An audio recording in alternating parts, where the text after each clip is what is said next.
Bien, nos vamos a la segunda parte de la tertulia. Cristóbal, desde hace una temporada se habla mucho de la prisión permanente revisable. ¿Nos puedes explicar un poquito en qué consiste todo esto? La prisión permanente revisable es una situación jurídica que la ley actual prevé para unos supuestos absolutamente específicos, ¿no? y que permite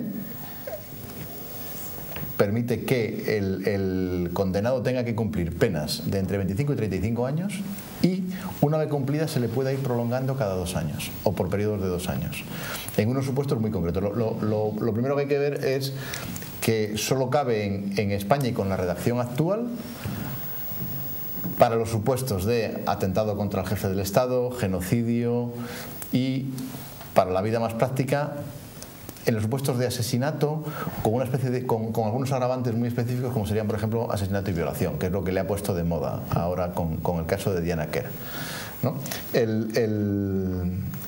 El problema que plantea esta suerte o este intento de cadena perpetua light es que, conforme a la Constitución que tenemos dada, no es aceptable, o la Constitución, en la opinión de la mayor parte de los juristas, no permite este tipo de situaciones, porque la Constitución, según estos juristas, dice que las penas tienen como objeto la reeducación y la reinserción del preso. Si tú a un preso, por muy grave que sea, le estás diciendo que cabe la posibilidad de que nunca salga de prisión, no hay la menor posibilidad de reinsertar a ese preso, porque conceptualmente le estás diciendo que eso no va a ser posible.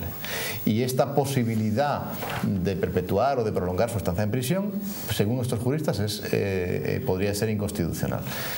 Y lo que se plantea ahí es que, siendo inconstitucional, no se puede poner. Eso es lo que ha llevado a que algunos partidos políticos hayan planteado la derogación. La cuestión es si es aceptable o no es aceptable en un país democrático, y la realidad es que la democracia es perfectamente compatible con la pena de muerte en Estados Unidos, que presume de ser demócrata, y que sistemas muy parecidos a lo que se quiere imponer en España existen en Francia, en Italia, en Alemania, y no plantean ningún tipo de problema. Es un problema más bien formal entre la redacción de la Constitución y lo que tenemos. ¿Por qué? Pues porque cuando tú planteas cuál es el objetivo de la sanción penal, es decir, cuando tú planteas por qué vas a meter a una persona en prisión, hay dos polos distintos. Por un lado, el retirar de la circulación, por decirlo de alguna forma, a una persona potencialmente peligrosa y proteger a la sociedad de esa persona. Desde esa concepción, esta figura es muy razonable. Para delitos gravísimos tenemos que proteger a la sociedad de esa persona y tenemos que colocarla en un sitio en el que no nos pueda, como colectivo, no nos pueda asustar. Pero nuestra Constitución no tiene esa visión.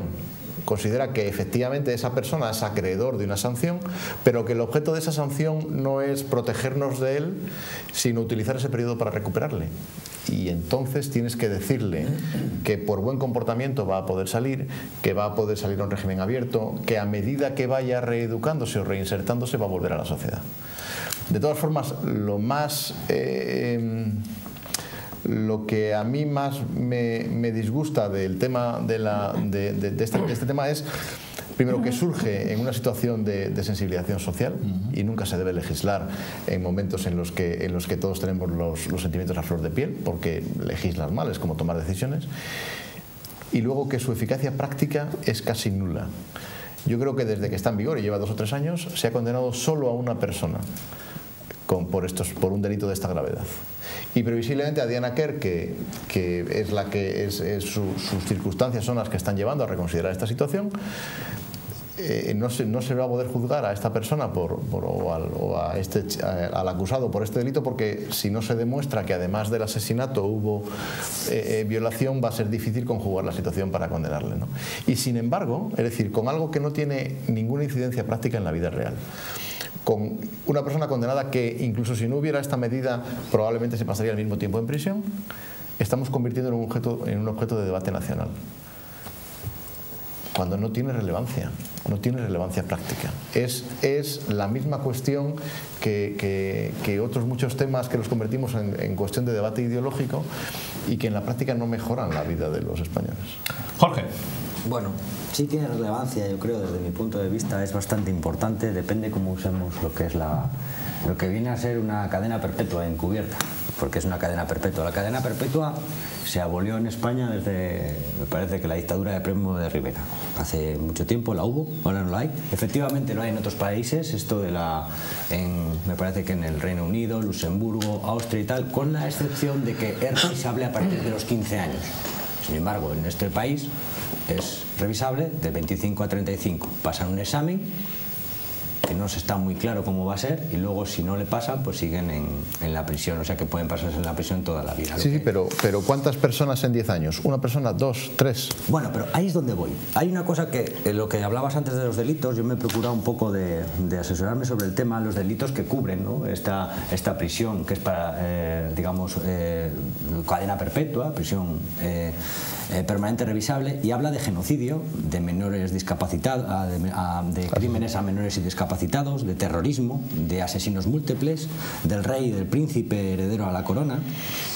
Y lo que más me llama la atención es que hablan fundamentalmente luego la ley de que es de todas aquellas cosas que crean una repulsa social, una alarma social y son seguidos por los medios de comunicación a fondo.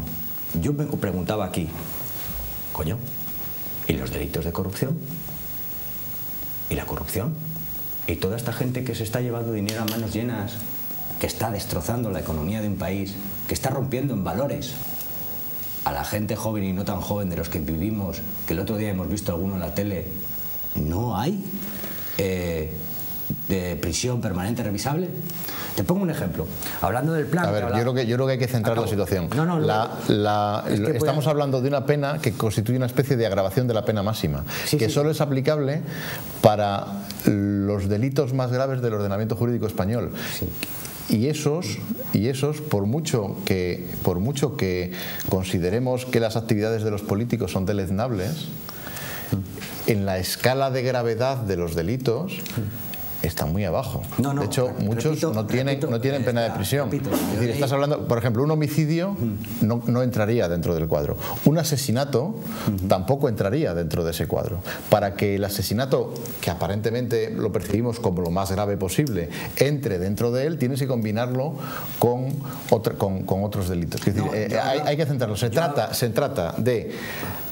a los delincuentes más de los delincuentes más delincuentes que se merecen cualquier cosa que les pueda caer, se plantea una prisión revisable, ¿vale? Permanente revisable. Que se me ocurría a mí, porque a la hora de leer un poco sobre el tema hablaban de la repulsa social, la alarma social y de los, digamos... Pero ese es el objetivo del político, no es lo que dice el Código Penal. La cosa es que luego enlazo con que las economías más potentes, las que tienen un plan, las que hacen planes a 5 años, a 10 años, digamos que se están dando cuenta de que en sus sociedades están rompiéndose los valores.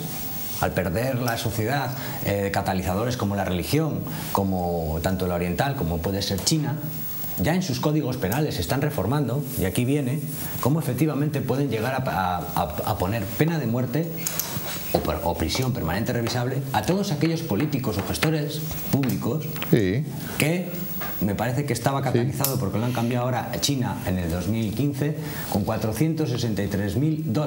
Lo que quiere decir eso es que, coño, estamos hablando de efectivamente que es un debate que hablan de que hay una alarma social porque han matado a una chiquilla, que es evidentemente totalmente deleznable. Y es curioso porque se nos olvida, digamos, que todos estos delitos que estamos viendo, acostumbrándonos constantemente en la televisión, ¿en qué encaje tienen jurídico? A ver, pero es que estás mezclando la regulación china para juzgar a sus políticos con un régimen democrático. No tiene nada que ver, porque la concepción del Estado china hace que el delito de corrupción es conceptualmente, en esos mundos comunistas de Dios, el delito más grave posible, porque es un delito contra el Estado y contra la sociedad, contra la comunidad comunista. En Europa, con mucha más practicidad, los delitos de los políticos son el robo de guante blanco habitual del político mediocre que intentamos desterrar. Eran dudas que tenía. Es decir, no tiene nada que ver con la tipificación que se plantea y con el tipo de delitos que se plantean aquí. Aquí lo que estamos planteando es cómo proteger a la sociedad de aquellas personas que se consideran que cometen hechos tan graves que de alguna forma no son reeducables. Pues ahí es lo que te quiero decir, y acabo con esto, que viendo los planteamientos de todo lo que ha sido, pues porque yo no tenía ni idea, y me he asesorado un poco de lo que era la prisión permanente revisable, a mí la duda, que por cierto todos los partidos políticos están en contra, salvo el Partido Popular, que es la que la ha puesto encima de la mesa. También hay que decir que la sociedad, según una opinión pública, una encuesta de Metroscopia de este último año, hay un 67% a favor de todo ello, pero que en todo el contexto a mí se me ocurría, y yo decía, cuando a la hora de hablar de la repulsa social, de la alarma social, y que son seguidos por medios de comunicación y que hacen un grave daño a la sociedad, jolín, ¿cuándo van a regular eso? Pero a ver, es un tema fariseo. Los políticos están en contra. Hay muy poca utilidad práctica. Por ejemplo, yo creo que era el anterior fiscal jefe, este señor que falleció hace unos meses. José Manuel Mazán. José Manuel Mazán. Decía que era inocua, quiero decir que la aplicación de la ley era exactamente igual con ella que sin ella. Entonces, el posicionamiento político tiene más de postureo, que es una palabra muy de ahora, que de realidad social. No hay una necesidad social. Y luego, la idea de las encuestas. En los días en los que aparece el cadáver de esta muchacha, es que si se vota la pena de muerte, la mayoría de la población hubiéramos votado a favor, porque la sensación de crimen absoluto que tienes y de que eso es una aberración que debe ser desterrada de nuestra sociedad es tan brutal que en ese momento todos estábamos pensando que algo hay que hacer con ese tipo de conductas. Por eso no se debe ni legislar ni dejar de legislar con ese tipo de situaciones. No puedes, lo que se llama la legislación en caliente, no se puede hacer legislación en caliente, porque no funciona, ni funciona, y vamos a salir a un tema más normal, no funciona en esto penal, pero es que tampoco funciona, por ejemplo, con las políticas fiscales, cuando dices, no, es que a partir de ahora que las sociedades paguen más impuestos en España, porque tienen que contribuir, y luego resulta que se van al país de al lado, ¿no? Y se van a Portugal. No se puede legislar en caliente, y no se puede legislar, aunque sean decisiones políticas, sí, exclusivamente basado en motivaciones políticas, ¿no? Bueno, el uso de la ley tiene que ser mucho más moderado. Es un tema delicado. Lo ha explicado muy bien Cristóbal, y además pues ha dado una lección muy clara. Eso se trae claramente. Pero efectivamente, una cosa es lo que dice la ley y otra cosa es lo que puede pensar la sociedad. El crimen de Diana Quer ha sido descubierto hace 3 semanas aproximadamente, un mes. Esta semana, en 5 días van recogidas 1.584.000 firmas en España a favor de la prisión permanente revisable. Si ahora, por ejemplo, al hilo de lo que dices de la corrupción, se ponen a firmar, pues igual sacan 5.000 firmas, por decir algo. ¿Qué quiere decir? La sociedad está más preocupada por uno que puede matar y violar a alguien, o por un acto terrorista, que, por ejemplo, mañana se cumple 20 años del asesinato en Sevilla del matrimonio Becerril. Mañana, 20 años. Pues hombre, han pasado 20 años y en frío los terroristas que por la nuca dispararon a un matrimonio de 30 y pico años, no se sabe muy bien por qué, pues hombre, que puedan estar en la calle por buena conducta, pues chico, a mí personalmente pues no me parece. Creo que España sigue teniendo complejos que los lleva al extremo. Esto mismo de prisión permanente revisable o cadena perpetua hay en países que nos pueden dar 1,5 millones de vueltas en democracia. Nosotros tenemos una democracia estable desde hace 40 años con una constitución que más o menos que funciona todo, pero hay ciertos tics que no nos les quitamos. Que políticamente cada uno tira para un lado, estoy de acuerdo con Cristóbal, pues que depende del movimiento, pues unos estoy a favor, estoy en contra y demás. ¿Que es un tema delicado? Por supuesto.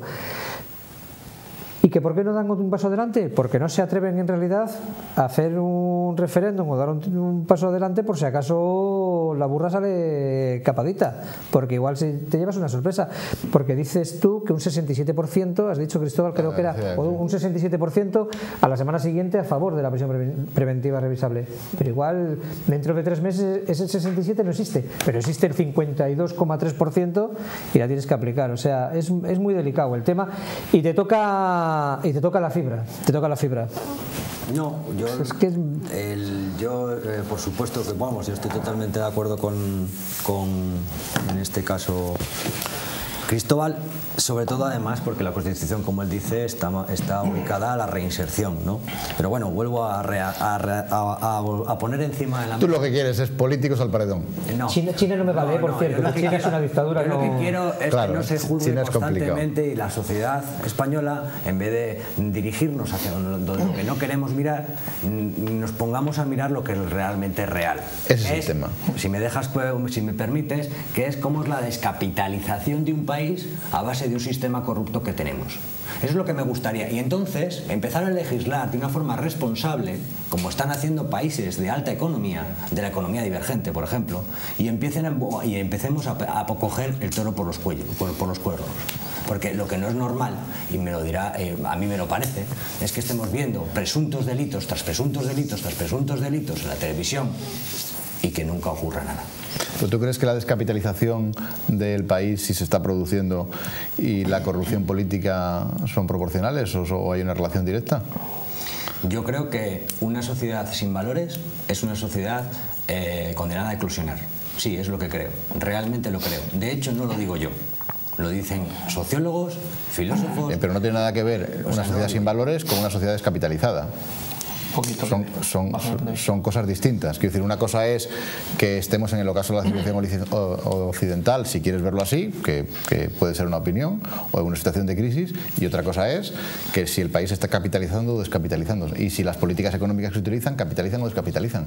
Pues hombre, yo no sé, Cristóbal, si tú te has puesto a mirar, y acabo con esto, las cifras ingentes, que no estamos hablando de 4 roballas gallinas, o estamos hablando de las cifras ingentes de que se ha hecho, pues en cierta manera, pues estamos viendo la Gürtel, los seres... ¿Pero tú crees que eso es, por pérdida de valores? Déjame acabar de hablar, por supuesto. ¿Y en la etapa franquista no se hablaba de que había muchísima corrupción y sin embargo era una etapa de grandes valores? Lo había. Sí, acaba, Jorge, por favor. Sí, yo acabo. Si realmente pensamos que lo que estamos los políticos y el sistema que tenemos a nivel nacional, con este, vuelvo a repetir, sistema de corrupción, puesto que está juzgado ya en muchos casos, y creemos que lo estamos haciendo bien, realmente es que no sabemos dónde estamos. Porque ya te digo yo que, en cierta manera, las nuevas generaciones necesitan tenemos una pérdida de valores, necesitamos una recuperación en valores, una dignificación de la política, porque la gente ha dejado de creer. Es así, por mucho que vayas allí, te cuenten lo otro, pero es así, es lo que ve el ciudadano y la gente joven medianamente inteligente. Sí, la que coge el tren y se va, como dices tú, un par de años, que se queda ahí, por cierto, a Londres o a Alemania a trabajar, porque ¿Pero qué tiene de malo? Volver. Me refiero que es lo que percibe el ciudadano. Entonces, yo lo que decía en este sentido es que me parece muy bien, prisión permanente revisable. Por supuesto, yo aquí no estoy muy de acuerdo, estoy de acuerdo contigo de que hay que ubicar políticas hacia la reinserción, pero coño, que es que se nos olvida lo que más repulsa social y alarma social está creando. Que es, desde mi punto de vista, desde la mía, la corrupción. ¿Y por qué vota el 80% de que somos el país europeo que más vota la gente? Pues si estaría la gente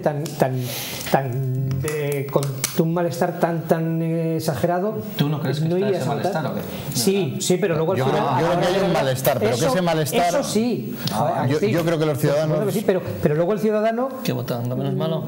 Sí, pero yo creo que no es lo mismo. Jurídica, No es lo mismo casos individuales de corrupción, por muchos que sean, que régimen corrupto. En los países emergentes son muy habituales los regímenes corruptos. en los que absolutamente todo está corrompido. Y los aficionados a Netflix tienen ahora la oportunidad de ver películas de este tipo. Jorge, Pues claro, por una supuesto. pregunta. Y España no es eso. Sobre lo que has dicho, yo creo que... lo que quieres decir más o menos es que crees que la mayoría de la clase política les va a este juego de despiste. Desde luego, y lo estamos viendo desde el punto de vista de todas las instituciones. De mirar para otro Pero lado, vamos, ¿no? a mí me parece increíble que yo esté hablando de esto cuando yo soy una persona de inteligencia media y lo veo en la tele, leo los periódicos poco. No te subestimes. Y sinceramente, que no lo veáis vosotros. Vamos a las instituciones catalanas y tienen lo mismo. Vamos a las nacionales y tienen lo mismo. Vamos a la monarquía y no nos equivoquemos, tienen lo mismo. Vamos a ser sinceros, vamos a hacer un poco de autocrítica. Está bien que a algunos igual nos venga bien el juego y a otros no, pero desde luego, ¿en qué estamos? Los políticos yo entiendo que tienen que estar pensando, son pensadores que tienen que hacer políticas para el futuro y para la gente que viene. Sí, y si estamos ciegos en esto, pues bueno, nos quedamos con lo que tenemos. Yo estoy de acuerdo con él en algunas cosas, en otras no. Tengo una pregunta jurídica. Has hablado de muchos supuestos que parece ser que tiene que haber ese agravante, por desgracia, para que efectivamente reflexionemos, en algunos casos desde el populismo político, en aquello que se pueda cambiar o no se pueda cambiar en esta ley, ¿no? Porque yo sí que tengo una duda, lo apuntaba sobre la marcha, que a mí, bajo mi punto de vista, lo que es permanente no es revisable y lo que se revisa no es permanente. Entonces, en ese juego de palabras... Por eso no lo es. Porque... Por eso no lo es. Hay que ir. Entonces, ¿no nos parece también un poco triste como lo de Jorge, ¿no? Al final yo no soy tan catastrofista como él, pero sí, efectivamente creo que... Sí, ahí se ha venido arriba, ¿verdad? Pero bueno, creo que efectivamente tenemos que confiar en la justicia. Para confiar en la justicia, yo siempre digo lo mismo, tenemos que modificar la Constitución, el Poder Judicial, que no dependan de los políticos ni los partidos. Creo que hay que empezar por el principio. Y que la ligue, que le pongan en su sitio, vamos, sea quien sea, se llame como se llame. Ahí estoy totalmente de acuerdo. Pero, ¿no pensáis, ponemos una vez más al sector primario? Bien, ¿no pensáis que los políticos llegan tarde una vez más a tomar ese tipo de medidas o a tener ese tipo de debates cuando efectivamente la sociedad nos tiene que dar esos ejemplos o malos ejemplos o esas circunstancias concretas para valorar o no valorar? ¿Por qué? Porque al final siempre queremos modificar algo o nos ponemos, porque estoy de acuerdo contigo, ahora mismo la sensibilidad en estos momentos no es la misma que hace 2 meses. Es lamentable, pero es así. Es como la violencia de género. No estamos tan sensibles cuando efectivamente matan a una mujer o asesinan a una mujer. Y el año pasado hemos tenido decenas de mujeres y parece que es que nos olvidamos a la semana siguiente. Entonces yo creo que al final es lo del foco, ¿no? Parece que bueno, priorizamos mucho ese día, esos 2 días, pero automáticamente no se nos olvida, pero hacemos poquito por solucionarlo de manera inmediata. No hay un acuerdo nacional, que es una auténtica vergüenza, sobre la violencia de género. Y mirad las mujeres ahora mismo asesinadas. Creo que en eso no hay un acuerdo para la violencia de género en este país. Algo lamentable bajo mi punto de vista, humilde punto de vista. Venga, voy a hacer de abogado. De políticamente incorrecto. Esos temas son temas muy graves. Sí. Pero cuando hablamos de esos temas, estamos dejando pasar temas que también son muy importantes y que no tocamos. Todos son importantes. Todos los partidos políticos están de acuerdo en la política sobre la violencia de género. Todos.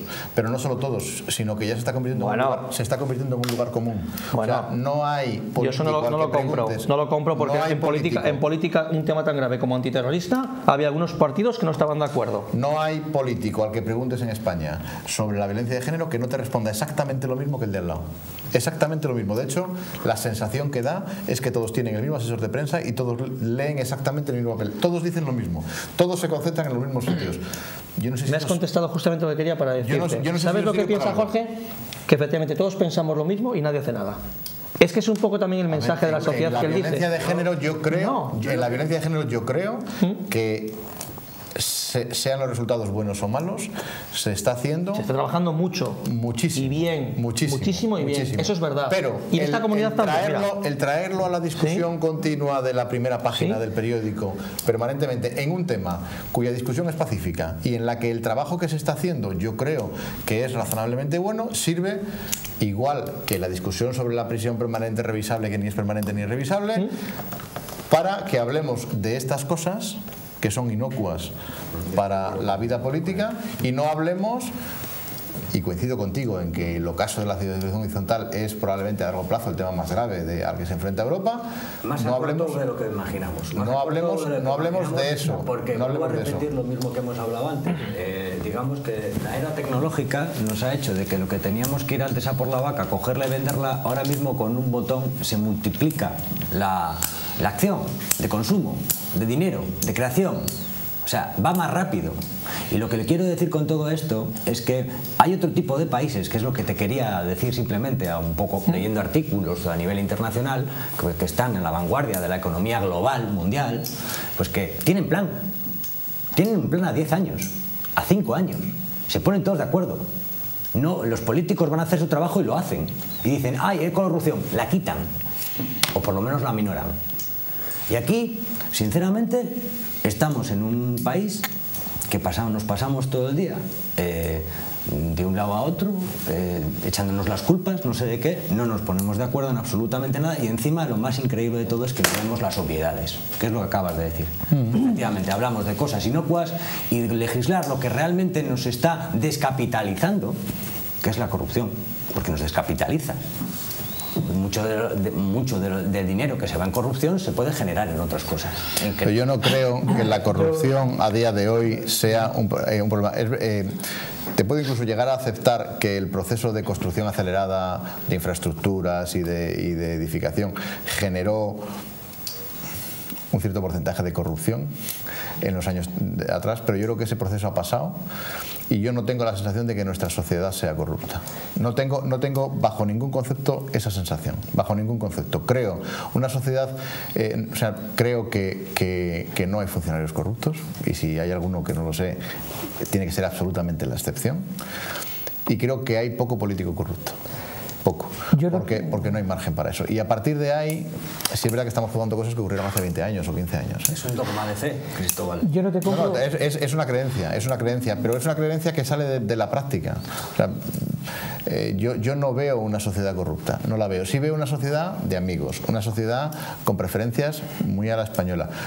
No veo una sociedad corrupta. Sí que creo que existió en un momento en el que se destinaban muchísimos recursos a muchas cosas que era difícil de controlar, los camiones de arena, pero eso no es una excusa, Cristóbal. Pero ¿qué ha ocurrido? Pero yo no creo que la sociedad española del siglo XXI sea una sociedad corrupta. Yo no te compro absolutamente nada. Y no te compro absolutamente nada por un pequeño detalle. Hombre, es lógico. No, entiéndeme porque eso no, porque no me vale lo que acabas. Que yo algo te compro. No me vayas a ese tema porque eso sí que me puede enervar. ¿Cómo no? Sí, malestar porque no es el caso. No, pero no te compro nada porque estás hablando, da la situación de que vivimos pues por desgracia en China, que es una desgracia vivir en China porque están todos, que el que se mueve pues no es que no salga en la foto, sino que le entierran debajo de un pozo más o menos o le mandan donde le manden. Entonces yo creo que vivimos en un país fantástico que está dentro de los países más civilizados del mundo, de los países más democráticos del mundo, de los países económicamente mejores del mundo y que unos están mejor, otros peor, que hay muchísimas cosas, cantidad de miles de cosas para mejorar, cantidad en la gente joven, en las pensiones, en el trabajo, absolutamente en todo, pero de ahí a que toda la estructura del país, que es lo que tú nos quieres vender, esté corrupto, no.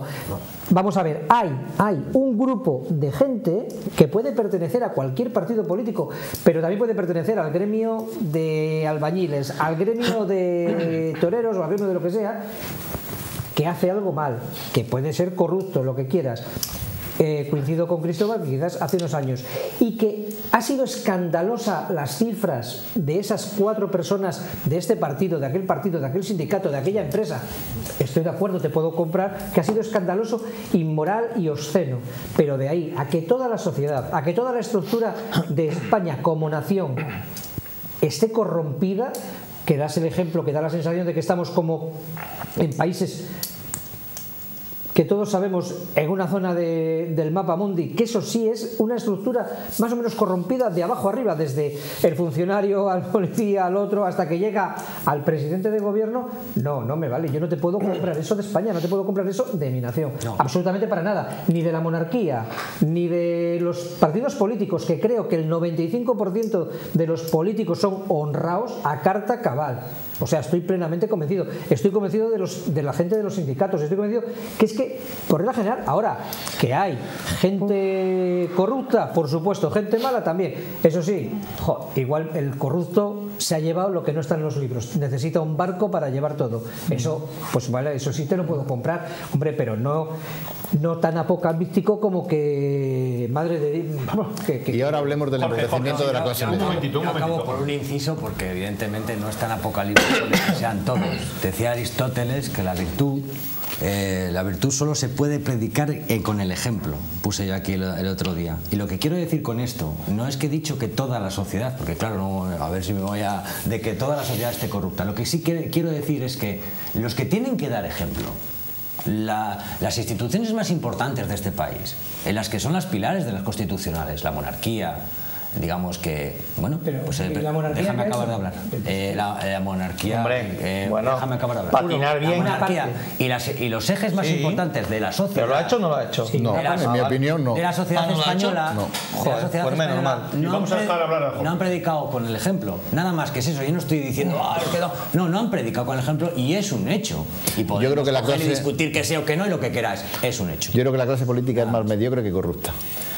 Y yo creo que la monarquía, señor Urdangarín, cometió un delito que parece que no vemos algunos, pero de verdad. Y desgraciadamente algunos brillantes son demasiado corruptos. Ahí es donde la sociedad se da cuenta que la ley no es igual para todos. Y efectivamente no es lo mismo para un empleado de 500 euros la sociedad y la ley, o la vida o la constitución, claro, porque al final lo de trabajo y vivienda digna, ya a ver cómo lo aplicamos a esa sociedad que se siente desamparada. Yo creo que el tema es el empobrecimiento de la clase media. Tenemos 4 minutos, una pregunta. Entonces, ¿qué se podría hacer, como decís, para que en caso de que lo fuera, para que la clase política no fuera tan mediocre? En caso de que lo fuera, ¿qué medidas se podrían aportar? ¿Me preguntas a mí? En caso de que lo fuera. Yo creo que alguien me estará hablando y estará escuchando. A mí me gusta, y es una mera opinión, el modelo de político norteamericano. Servicio temporal al país. Nadie concibe, excepto algunos profesionales, la política como un trabajo de por vida. Y luego valoración en ese político de los méritos previos. ¿Dónde has estudiado? ¿Qué has hecho? ¿A qué te has dedicado? ¿Has tenido una empresa? ¿Has sido un buen gestor? ¿No lo has sido? ¿No? Concebir la política como una ocupación temporal. Y a partir de ahí, en España, ¿qué más hacía falta? Dignificación de la vida política, es decir, que ser político sea algo fantástico en el currículum de cualquier profesional o cualquier persona que cuando va a la política va a ser bien valorado en la sociedad, y que se conciba la etapa de político como una etapa de servicio público. Y probablemente los políticos de cierto nivel tienen que estar mejor remunerados de lo que están para que profesionales con mayores ingresos puedan permitirse dedicarse a la política durante un tiempo. Yo, lo primero, creo que el político debiera de estar obligado por ley a haber trabajado previamente, haber cotizado al régimen general de la Seguridad Social, bien como trabajador o bien como autónomo, pequeño empresario, lo que fuese. O sea, no dedicarte desde los 20 años a estar ahí brujuleándote. Empiezas pegando carteles y terminas presidente del gobierno o de cualquier cosa. Espera, eso en primer lugar. En segundo lugar, creo que España es un país latino, entonces tenemos mucha tendencia a ver lo malo en el ojo ajeno y la viga en el nuestro no. Entonces, el tema del sueldo. ¡Ay, el presidente del gobierno que gana 70.000 euros! ¡Qué vergüenza! Bueno, es una auténtica vergüenza que gane 70.000, pero no porque sea mucho, sino porque es una auténtica miseria. Tiene que ganar 300 o 400.000 euros, es lo que tenía que ganar el presidente de mi gobierno de mi país, como el de Alemania. ¿Para qué? Para que no haya, primero, ni tentaciones y que un profesional, bueno, disculpa, Agustín, no, déjame una cosa. Para mí lo más importante es el tema de los profesionales. Lo acaba de decir ahora mismo también Cristóbal. El tema, un político tiene que estar bien pagado y que gente muy importante, con gente con muchos estudios, gente que verdaderamente valga, se pueda dedicar a la política, y no, como decís vos, coño, que si hay muchos mediocres. Igual resulta de que también ahí. No te estoy hablando a nivel alto de la política. ¿Por qué no? O es que es el país de Europa que menos sueldo tienen los políticos. Y resulta de que en teoría es, según parece ser, es el más corrupto porque todos están corruptos. Pero luego hay que ponerles una pensión de por vida, porque no pueden ni sentarse en la vida laboral, ni pueden vivir con lo que han ganado en ese tiempo. Lo peor no es eso, lo peor no tenerlo anteriormente. Eso sí que es un fracaso. Bueno. y que en España no se puede estar bien hasta que la sociedad, la clase media, no volvamos a tener una clase media que sea el 80% del país. Esa es la clave. Bien, nos vamos. Jorge, una cosa, yo te compraría muchas cosas de las que has dicho. Sí. Porque sois revolucionarios. Nos vamos cansando de ver muchas historias para no dormir. Nos vamos a esta cámara, me dicen, ¿no? Jorge, Ángel, Mercedes, Agustín y Cristóbal, muchísimas gracias. A ustedes, muchísimas gracias por estar ahí. Y la semana que viene más y mejor en Claramente Claro.